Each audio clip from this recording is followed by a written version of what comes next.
कहते हैं जब आपके पास सारा ग्रंथ खोल के रख दिया जाए तो वह पुस्तक का कोई महत्व नहीं रहता। तो हमारे बड़े भाई जो हैं वो ग्रंथ हैं, हम पुस्तक हैं। और सत्य यही है कि बहुत कुछ उनने जो बताया वह हमारे जीवन के लिए बहुत उपयोगी ही नहीं, जीवन के लिए सार्थक भी है। मूल बात को अगर समझे तो यह स्तर कुछ नहीं है, कुछ भी स्तर नहीं है। सिंघई जी, दाढ़ी बन गई आपकी? कब बनी थी? आज बनी थी। सिंघई जी, दाढ़ी कब थी? कब थी? क्या आज दाढ़ी नहीं है? है ना? कहाँ है? थोड़ी थोड़ी है। सुनना गौर से इस बात के लिए कि जो कल था वो आज नहीं, जो आज सो कल ना होगा। जो कल था सो आज नहीं, जो आज नहीं सो कल ना होगा। हे भव्य, अगर तूने राग लगा लिया दाढ़ी से ही तो बढ़ जाएगी जाना और तू रोगा। ये हमारे ऊपर ना कह दियो, नहीं समस्या आ जाए कि आपकी तो बढ़ गई। ये सत्य है कि जब जो चीज रुक नहीं सकती उसको रोकने का प्रयास किया जाता है तब दुख होता है। दुख कुछ और नहीं है। जो हमारे से चाहत के अनुरूप जो कार्य ना हो उसको हम दुख कहते हैं। क्या कहा मैंने? जो हमारे चाहत के अनुरूप कार्य ना हो उसको हम दुख कहते हैं। और दूसरे के लिए तो कह नहीं सकता, प्रभु और गुरु के चाहत से जो हो उसे सुख कहते हैं। क्या? हाँ, संसारियों की चाहत से जियोगे तो दुखी हो जाओगे और गुरु और प्रभु की चाहत से जियोगे तो सुखी हो जाओगे। इसलिए मैं कहता हूं, मिट जाओ बन जाओगे, रो लो मुस्कुरा जाओगे। क्या कहा? मिट जाओ बन जाओगे, रो लो मुस्कुरा जाओगे, और अगर समता में आ गए तो सिद्धालय चले जाओगे। समता में शाश्वत यही नियम है, कुछ और नहीं है। स्थिर कुछ भी नहीं है, यही सत्य है। रात्रि है परंतु कल जैसी नहीं, सूर्य उदय होगा कल परंतु आज जैसा नहीं। रात्रि है परंतु कल जैसी नहीं, सूर्य उदय होगा परंतु कल आज जैसा नहीं। क्योंकि रोज सूर्य भी अपनी धुरी पर अपनी स्थिति को बदलता है, यह विज्ञान भी कहता है, ज्योतिष भी इस बात को मानता है। तो तुम किसे रोकना चाहते हो? किसे अपना बनाना चाहते हो? अरे जो तुम्हारा है नहीं उसे अपना कहते हो और राग में रहते हो इसलिए रोते रहते हो, और कुछ नहीं है रोने का कारण, कोई दूसरी बड़ी बात नहीं है। अशोक भैया, कल कौन से वस्त्र थे, आज कौन से हैं? कल रंग बिरंगे थे और आज श्वेत है, भद्र है। कैसे हैं? भद्र है। कैसे हैं? भद्र। भद्र वस्त्र कहूंगा मैं तो। और भद्र परिणाम भद्र वस्त्रों से भी समझ में आते हैं। हम अगर जीन्स का पैंट और टी शर्ट पहन के अगर ये बातें बोले ना तो कौन नहीं सुने वो। समझ में आ रहा है कि नहीं आ रहा है? अगर हम ये बातें जीन्स का पैंट और टी शर्ट पहन के बोले ना तो कोई नहीं सुनेगा। परंतु अगर हम इन वस्त्रों को पहन के कुछ ना बोले ना तो भी व्यक्ति चेहरे से बहुत कुछ पता कर लेगा। देखो, बाहर की परिस्थिति भी अंदर की स्थिति को स्पष्ट करती है। ये श्वेत वस्त्र तब हुए जब श्वेत परिणाम हुए, और अगर अब श्वेत वस्त्रों के बाद काले परिणाम हो गए तो ये श्वेत वस्त्र पहनने का हमें अधिकार नहीं है, क्योंकि स्थिर कुछ भी नहीं है। परिणामों को संभालना है पल पल। क्या कहा मैंने? पल पल हर क्षण। पल पल हर क्षण अगर नहीं संभाला तो कुछ भी संभलने वाला नहीं है। आप लोगों के घर पर बोरवेल है क्या? बोरवेल है? कुआं है? कुआं नहीं है ना, अब तो बंद हो गए कुएं, है ना? ओहो, कुओं में पानी भरा रह जाए तो सड़ जाता है ना, और बह जाए तो अमृत बन जाता है। क्या कहा मैंने? अरे ये जीवन वही तो है। किस चीज का संग्रह करना चाहते हो? अपने गृह में करोगे फालतू की चीजों का संग्रह तो कचरा तो होगा ही होगा। समझ में आया कि नहीं आया? अपने गृह में फालतू की चीजों का संग्रह करोगे तो कचरा होगा कि नहीं होगा? और कचरा होगा तो मच्छर आएंगे, मच्छर आएंगे तो काटेंगे, काटेंगे तो बुखार आएगा, बुखार आएगा तो फिर डॉक्टर आएगा, डॉक्टर आएगा तो दवा आएगी, दवा आएगी तो रुपए कहां से आएंगे उसके लिए? होगा कि नहीं होगा? सेम कंडीशन है। अगर अपने दिमाग के अंदर ये मन मस्तिष्क हमारा घर है जिसमें हम अपने आत्मा की सजावट करते हैं, आत्मा को स्वच्छ पवित्र रखने के लिए हमारा मन और मस्तिष्क पवित्र होना चाहिए। क्या पवित्र होना चाहिए? मन और मस्तिष्क। और अगर इनमें फालतू की बातें दिमाग में आ गई तो जिंदगी में क्या होगा? कचड़ा, कचड़ा से लफड़ा, लफड़ा से विवाद बड़ा बड़ा। अब हे भव्य जीव तू न्यायालय में खड़ा। होगा कि नहीं होगा? सेम कंडीशन है। जीवन में अगर आपके मन मस्तिष्क पवित्र नहीं है तो आपका जीवन कभी पवित्र नहीं हो सकता। तो मन और मस्तिष्क को पवित्र करो। और मन और मस्तिष्क को पवित्र करने के लिए आपको मैं एक ही चीज सूत्र देता हूं। क्या? प्रेम। यही तो चल रहा है। अगर ये नहीं चलेगा तो कुछ नहीं चल सकता रोहित, ये चलाना पड़ेगा। बिना प्रेम के कुछ नहीं। मैं सत्य कह रहा हूं। और प्रेम मिटना मांगता है। क्या मांगता है? हाँ, तभी तो मैंने कहा अगर किसी भी चीज को अपने अनुसार करना चाहोगे तो तुम दुखी हो जाओगे, और जैसा गुरु और प्रभु कहेंगे वैसा करते जाओगे तो सुखी हो जाओगे। इसलिए प्रेम कहता है कि हम जिसको चाहते हैं वो जो चाहता है हम वो चाहें। क्या समझ आया कि नहीं आया? अक्षय, अगर तुम्हारे गुरु के प्रति तुम्हारी श्रद्धा होगी और तुम्हारे गुरु को जो अच्छा नहीं लगता होगा वो तुम करोगे तो वो उचित है कि अनुचित है? अनुचित है, स्वाभाविक है, अनुचित है। हम यही चाहते हैं कि जिसको हम प्रेम करते हैं उसके अनुसार चले। और प्रेम दो ही लोगों से सच्चा हो सकता है, गुरु से या प्रभु से। समझ लेना मेरी बात को। गुरु और प्रभु इनका ही प्रेम सच्चा है, बाकी तो मतलब का है। माताओं, सत्य कह रहा हूं मैं, आप अपने पुत्रों से प्रेम तो करते हो नहीं, आप उस शरीर से प्रेम करते हो जो आपका अंश है, आपका वंश है, उस शरीर से प्रेम करते हो आप। मैं सत्य कह रहा हूं इस बात के लिए। अगर नहीं होता है ऐसा तो आपके सभी बच्चे मोक्ष मार्गी हो गए होते। अगर आप उनकी आत्मा से प्रेम करते होते तो आप बचपन से उनसे कहते बेटा नहीं, तुमको जाना है, मोक्ष मार्ग पे ही जाना है, तुमको वहीं सिद्धालय पहुंचना है, बेटा तुम्हारा वही घर है। सच्चे माता पिता अपने बच्चों का सच्चा हित इस प्रकार देखते हैं। परंतु गुरु और प्रभु शरीर को ना देखकर आत्मा से प्रेम करते हैं और उनका प्रेम आत्मिक प्रेम कहलाता है। तुम्हारा प्रेम सिर्फ शारीरिक प्रेम है। और मैंने तो एक दिन कहा था और मैं कहता भी रहता हूं कि मीरा को ऐसे ही याद नहीं रखा जाता। क्यों याद रखा जाता? प्रेम के कारण। देखो, नारायण श्री कृष्ण जी की भले ही मिथ्यात्व में की परंतु भक्ति तो की।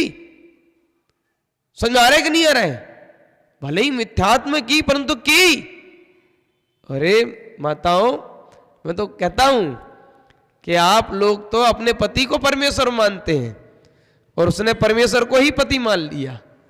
क्या मतलब? उसके लिए तो नारायण श्री कृष्ण परमेश्वर थे, मीरा के लिए थे और उसको ही पति मान लिया।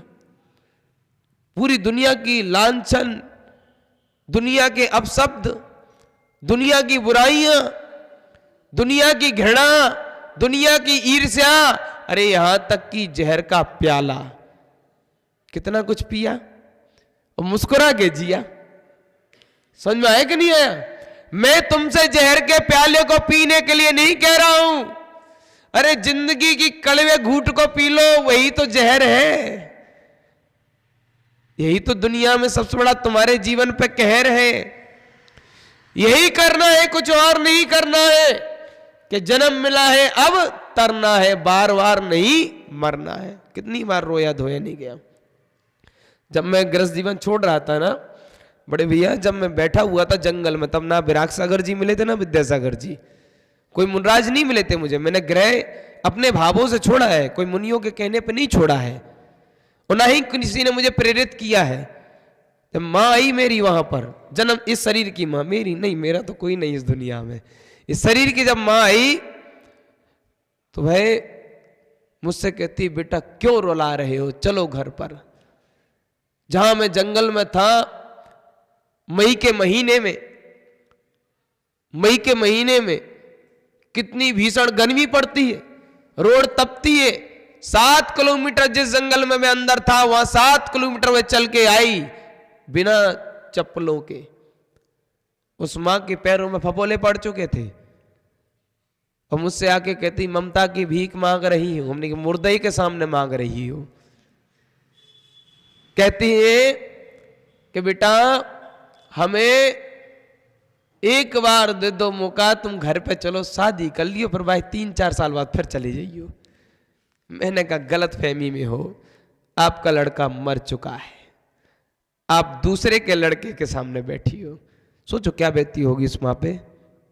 अरे मैं बहुत बेकार हूं, सुनोगे तो ये कहोगे इतने निष्ठुर और इतने बेकार।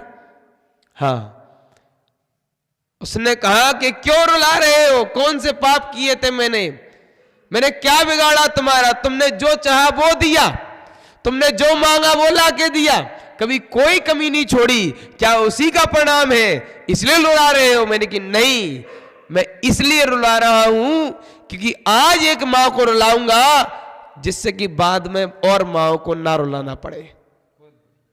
क्योंकि जन्म जब लूंगा तो और माताओं को रुलाऊंगा। तो मैंने कहा मां मेरे लिए इतना करना कि जब भी तीर्थंकर बनूं तो मेरे लिए एक बार स्त्री पर्याय और धारण कर लेना। क्या कहा मैंने? जब भी तीर्थंकर बनूं तो एक बार स्त्री पर्याय और धारण करना।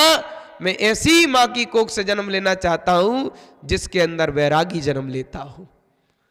मैंने ये कहा, मैंने कहा मैं इसलिए नहीं रुला हूं कि जिससे कि तुमने मेरा कुछ बिगाड़ा है, नहीं, मैं इसलिए रुला रहा हूं जिससे कि मुझे और माताओं को ना रुलाना पड़े। इसलिए मां और माताओं का कष्ट तुम सहन कर लो, औरों के बदले तुम रो लो। विचार लगाओ। मैं सौभाग्यशाली हूं अशोक भैया, संजय जी, सौभाग्यशाली हूं मैं कि ऐसी मां की कोख से जन्म मिला जो छत्राणी है। कौन है? और उसने पता क्या कहा कि जा तो रहे हो, वचन दो, हजारों माताओं को मुस्कुराओगे। मैंने कहा मैं वचन देता हूं, हजारों माताओं को मुस्कुराऊंगा, लौट के घर पे कभी भी नहीं आऊंगा। ये जीवन को मैं बता रहा चाहता हूं इसलिए जिससे कि तुम्हें पता चले कि हम घर त्यागे किस लिए। इसलिए क्योंकि हम आपको मुस्कुराता हुआ देखना चाहते हैं। इस दुनिया में मैं कहता हूं कि मेरी मां बहुत है, मेरा ना कोई मां है ना मैं पिता है मेरा कोई, मैं मेरा हूं और मैं ही मेरा सब कुछ हूं। इसे अहंकार कहा जा सकता है, परंतु नहीं। ये बात मेरे प्रभु पारस ने कही थी किसी काल किसी जमाने में मुझसे कि बेटा तू तेरा है और तू ही तेरा सब कुछ है। क्या कहा? हो सकता है कि मेरे प्रभु पारसनाथ ने मुझे कभी कहा हो कि बेटा तू तेरा है और तू ही तेरा सब कुछ है, और तू तेरा सब कुछ नहीं हुआ तो तेरा दुनिया में कुछ भी होने वाला नहीं है। इसलिए हे प्रिय बंधुओं, किसे रोकना चाहते हो जो तुम्हारे हाथ में नहीं? किसे अपना बनाना चाहते हो जो तुम्हारे साथ में नहीं? इसलिए मैं कहना चाहता हूं कि जिंदगी मिली है, इसको सार्थक कर लो, बर्बाद ना करो। ये सत्य है कि तुम्हें सत्य अभी समझ में नहीं आएगा, जब कर्मों के थपाड़े घरेंगे ना तो चीखोगे, चिल्लाओगे, रोगे, गाओगे, उस समय कोई नहीं मिलेगा तुम्हें संभालने वाला। अरे मुझे संभालने वाले तो 3 कम नौकर मुनराज है, तुम्हें संभालने वाला कौन है? अरे मैं तो ये कहता हूं कि मेरे लिए जब मैंने गृहस्थ जीवन त्यागा तो विकास भैया कोई गुरु नहीं था मेरा उस समय मेरे पास। विचार लगाओ कि बिना गुरु के घर त्यागा है, ये ब्रह्म रूपी क्यों घर से भागा है? इसलिए ध्यान रखना मेरी बातों को। मैं इसलिए बता रहा हूं इन बातों के लिए कि तुम्हें तो हजारों मार्ग दिखाने वाले हैं। संगई जी अकेला था, मैं अकेला 3 दिन जंगल में रहा, 3 दिन। और ध्यान रखना 3 दिन बाद भी भोजन वहां आए हमारे। जीवन के वो अनुभव है, अगर सुना देंगे ना तो तुम कहोगे कि बैराग कैसे कहते हैं। 3 दिन बाद आए हैं। कौन कहता है पुण्य से क्या नहीं होता? अरे तुम पुण्य के भरोसे जी कर तो देखो, हर कोई तुम्हारे लिए रोएगा, हर कोई तुम्हारे पीछे चलेगा। आप मेरे पीछे ऐसे नहीं आए हैं, मैं मेरे लिए निकला हूं, इसलिए आप मेरे लिए हो। अगर मैं खुद को नहीं पहचानता तो आप मेरे पास नहीं बैठे होते। जिस दिन आप खुद को पहचानोगे दुनिया आपके पास बैठेगी। मैं आपको वचन दे रहा हूं, मैं झूठ नहीं बोल रहा हूं, ये मेरा वचन है। जिस दिन तुम खुद को पहचानोगे हर कोई तुम्हें पहचानने के लिए निकलेगा। तुम दुनिया को पहचान रहे हो इसलिए दुनिया तुम्हें नहीं पहचान रही है। ये सिद्धांत है, ये सिद्धांत है। इसलिए मैं कहता हूं कि मैं तुम्हारे दिलों में रहता हूं। क्यों दिलों में रहना चाहता हूं? मैं बिलों में रहना पसंद नहीं, इसलिए दिलों में रहता हूं। कहां? बिलों में मुझे रहना पसंद नहीं है। तुम्हारे घर नहीं है, वो बिल है जहां चूहे की तरह छुप जाते हो, बार बार बाहर निकलते हो, बार बार अंदर चले जाते। अरे हम समंदर हैं इसलिए नहीं घर के अंदर है। अरे एक दिन सागर भी बनेंगे। क्या बनेंगे? हाँ बनेंगे। ऐसा थोड़ी कि कपड़े ही पहने रह जाएंगे। जब भी जाएंगे कपड़े उतार के जाएंगे। तय है, जो है सो है, तय तो तय, ये तय है। अब वो पता नहीं कब जाएंगे, परंतु हमारा आपसे निवेदन है कि दुनिया में उस चीज को पकड़ने का प्रयास नहीं करना जो तुम्हारे हाथ में नहीं, और तुम्हारे हाथ में तुम्हारा शरीर भी नहीं है। तुम किसे पकड़ना चाहते हो? गलत तो नहीं कहा? 15 मिनट हो गए आपके, ज्यादा समय ले लिया मैंने, इसलिए मेरी कहा ज्यादा समय होगा हमाओ, इसलिए हमारे चलने दे। अरे देखियो, अगर हम जाना चल गए तो तुम ना चल दियो साथ में। संगई जी अगर हम जाना चल गए तो साथ में ना चल दियो।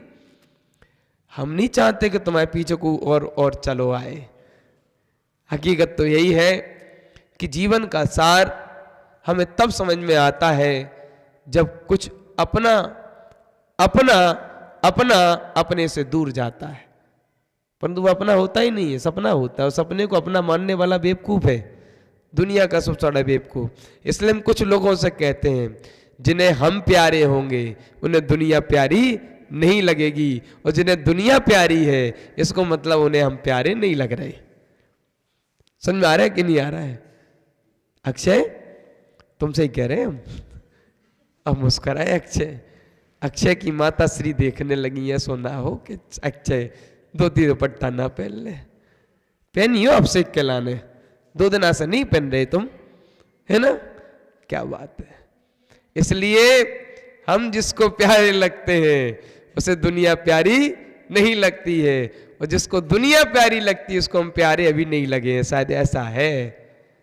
यही भगवान कहते हैं कि जिसको हम प्यारे हैं उसको दुनिया प्यारी नहीं है। इसलिए मेरी शुभकामनाएं हैं कि परमात्मा और प्रभु और गुरु ये जीवन के सार हैं, यही आधार है, बाकी सब बेकार है। मेरी शुभभावना है सभी लोगों का कल्याण हो। ओम नमः सिद्धिभ्या। कुछ गलत कहा हो तो अपने दिलों को साफ करना, मुझे माफ करना। ओम नमः सिद्धिविजय महावीर भगवान की जिनवाड़ी स्तुति।